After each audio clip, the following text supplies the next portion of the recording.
파우치 박사 이야기가 연일 뉴스 보도에 일면을 장식하고 있었습니다. 그 가장 큰 이슈가 됐던 부분이 이메일 때문이었는데, 결국에는 지금 어쩔 수 없이 바이든 행정부에서도 우한 연구소에서 이 바이러스가 유출됐을 것이다 라는 쪽에 지금 무게를 두면서 모든 분위기가 지금 다 바뀌어져 있는, 그럼에도 불구하고 바이든 행정부에서는 파우치를 해고하지 않겠다라고 지금 이제 이야기가 나온 상태여서 국민들이 아주 답답한 뭐 이런 상황입니다.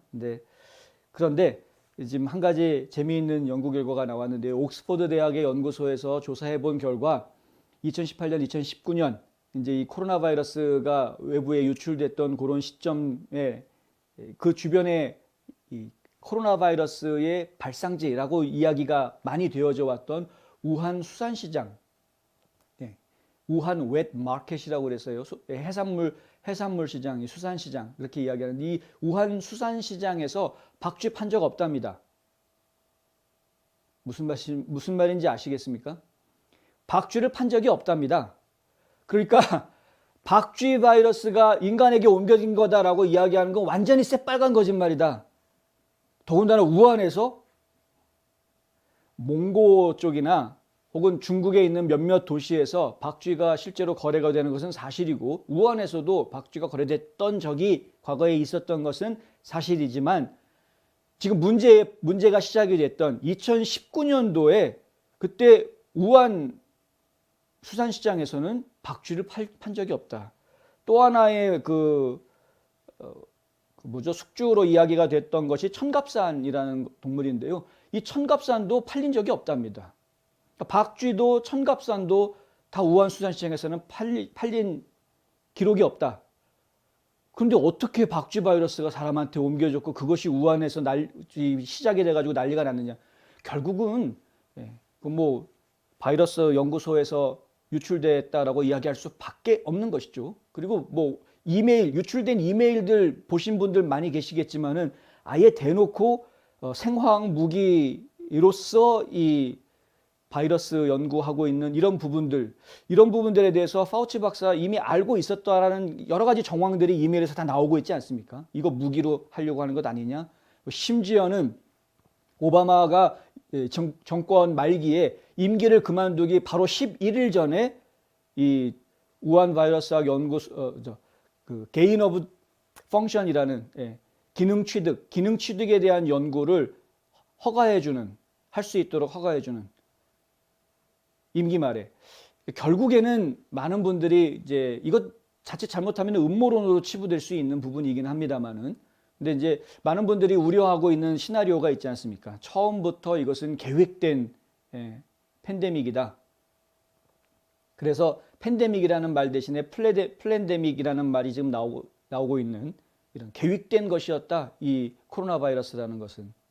그렇기 때문에 빌 게이츠도 미리 오래전부터 이미 이런 바이러스가 지구를 덮을 것이다라고 예언할 수 있었던 것이었고, 결국에는 이런 식으로 지금 다 뭔가 궁금했던 부분들이 다 이 음모론을 중심으로 해서 다 풀어지는 이런 상황이 돼버리는, 어처구니 없는 일입니다. 이게 정말 어떻게 이런 일이 벌어질 수가 있겠는가.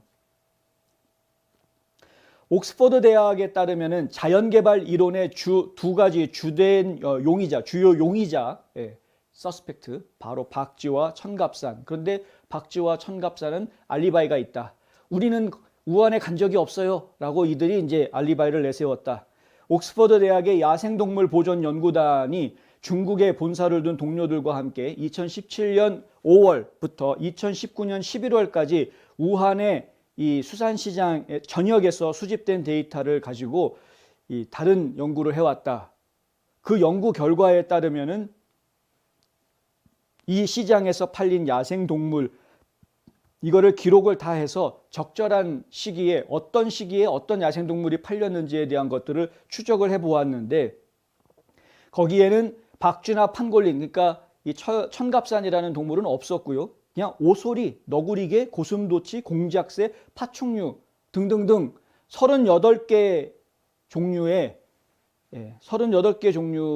동물들이 팔렸다. 38개 종, 38개 종에 47,831개를 대상으로 조사한 것이다. 이렇게 나와 있습니다. 근데 거기에는 박쥐가 없었다. 다른 시장에 보면은 다른 시장에서는 이런 이제 박쥐가 나온 것들을 볼 수 있는데 언론에 보도된 사진들 같은 걸 보면은 너무 엉뚱하게도 인도네시아에 있는 사진이 나온다거나 몽골에 있는 사진이 나온다거나 그러면서 그것이 마치 중국에 있는 우한 시장에서 박쥐를 팔고 있는 모습인 것처럼 사진들이 그렇게 엉뚱한 사진들이 쓰이는 것을 오히려 발견을 했다라는 이야기입니다. 이 참 가짜 뉴스들 정말 갖다 쓰레기통에다 다 처박아야 되는데 이 최근에 계속해서 CCP 바이러스 그러니까 이 중국 바이러스의 원인, 의문 점점 커지고 있는 상황인데요.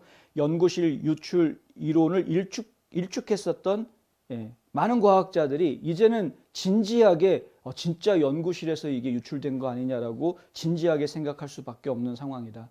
WHO에서 조사단 파견한 17명의 조사단 파견한다고 했었는데 수박 겉핥기 조사만 하고 왔고 중국에서 보여주는 것만 보여주고 정말 바보같이 엉뚱한 시간만 보내고 나서 결국 갔다 와가지고 한다는 이야기가 자기네들은 원인을 정확히 말할 수가 없다. 뭐 이런 식으로 얼버무리는 발표를 했다는 거 아닙니까? 갑갑한 노릇입니다. 갑갑한 노릇입니다. 지난달 18명의 국제연구원들이 바이러스의 기원에 대해 적절한 조사를 촉구하는 그런 서한을 보냈고 거기에 18명이 서명을 했는데 그 서명한 8명의 양심 있는 학자들 중에 미국 학자가 2명이 이름이 들어가 있습니다. 렐프 베릭이라는 분하고 그다음에 렐프 베릭이라는 분이 한 분이 들어가 있군요. 미국 학자 중에서는 참 용감한 분인 것 같습니다. 베릭이라는 분이 우한 바이러스 연구소의 선임 바이러스 학자였던 쉬 쟁리라는 박사 같이 연구를 했는데요. 박쥐 코로나 바이러스에 대한 연구를 같이 했었는데 그런데 2015년 박쥐 코로나 바이러스에 대한 논문까지 쓰기도 했던 이 분이 하는 이야기가 이것은 중국 바이러스 사르스코브2라고 이름을 붙여줬던 그 베릭 그러니까 이게 중국 바이러스다. 이거 사르스 바이러스의 변종이다라고 이름까지 붙여주었던 이 베릭이라는 학자도 결국에는 이것이 연구소에서 유출된 것 아니냐. 제대로 좀 근원을 조사해달라고 촉구하는 그런 서한에 서명을 했다. 음모론이 저는 음모론에 빠지면 안 된다라고 항상 주의를 당부하는 입장입니다만은 가끔가다 정말 사실을 본인도 모르게 사실을 딱 이야기하고 있었던 경우가 나중에 드러나는 일들이 가끔 생기긴 합니다. 그런데 이 우한 바이러스 연구소에서 코로나 바이러스가 유출된 것이다라는 것은 이제는 더 이상 음모론으로 이야기되는 상황도 아니거니와 처음부터 상당히 근거가 있었던 이야기였던 것이 이제 밝혀지고 있는 것이죠.